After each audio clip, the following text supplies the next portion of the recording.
Bonjour, vous soigneriez-vous avec la pâquerette? Bellis perennis, de son nom latin.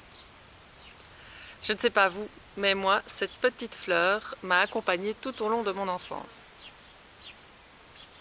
Je faisais déjà toute petite de beaux bijoux pour ma maman, qu'elle utilisait en collier, en couronne ou en bracelet.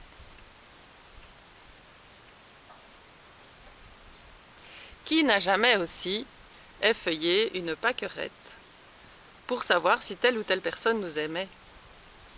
Moi, je l'ai fait vraiment beaucoup. Ma maman m'a dit, déjà toute petite, qu'on pouvait consommer les fleurs. Et j'adorais faire ça avec mes amis pendant l'été. Un peu plus tard, j'ai appris qu'on pouvait aussi consommer la feuille. Elle est délicieuse, tendre, croquante et légèrement aromatisée. On peut également manger les boutons qu'on va conserver dans du vinaigre à la façon des capres et utiliser comme condiment. Les feuilles sont utilisées en salade, crues ou bien cuites, mélangées à d'autres légumes pour faire des soupes, des purées ou des terrines. Personnellement, je préfère les feuilles crues en salade, mélangées avec d'autres plantes comestibles ou avec des légumes un peu plus connus.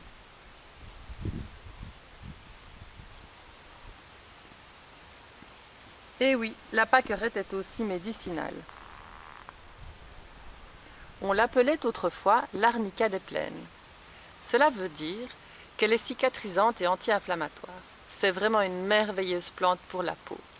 On va pouvoir l'utiliser pour tous les problèmes de traumatisme, que ce soit des entorses, des contusions, des coups, même des plaies. On l'utilise aussi pour raffermir les tissus. D'ailleurs, on en fait une huile raffermissante pour le buste, qu'on va aussi utiliser pour le contour du visage. Cette huile, j'en ai fait une petite préparation ici. Donc on fait macérer des fleurs dans une huile végétale de tournesol par exemple. On peut aussi utiliser cette huile après la grossesse pour tonifier et raffermir la peau. Ça c'est pour l'usage externe. Pour l'usage interne,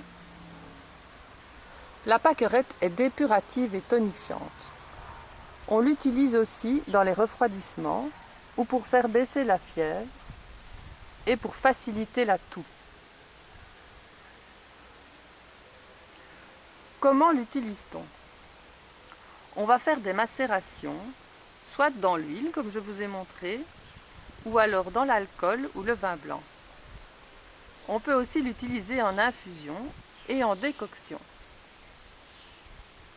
Vous trouverez sur ma page les recettes et les utilisations possibles. Pour terminer, je vais vous donner un exemple. Mon fils tombe et il se fait une blessure avec une plaie ouverte au genou et une entorse à la cheville. Je vais prendre des pâquerettes, des fleurs et des feuilles et je vais préparer une décoction. Pendant ce temps-là, je vais prendre une huile de pâquerette que je vais masser sur sa cheville pour l'entorse. Il faudra le faire au moins 3 fois par jour et ça va agir au niveau de l'inflammation et de la cicatrisation. Il retrouvera plus vite de la mobilité et ses tissus se remettront aussi plus vite. Lorsque la décoction sera terminée, j'imbiberai un tissu et je le mettrai sur son genou. Ça va désinfecter et accélérer la cicatrisation. Voilà, je vous remercie pour votre écoute et je vous dis à la prochaine fois avec une autre plante.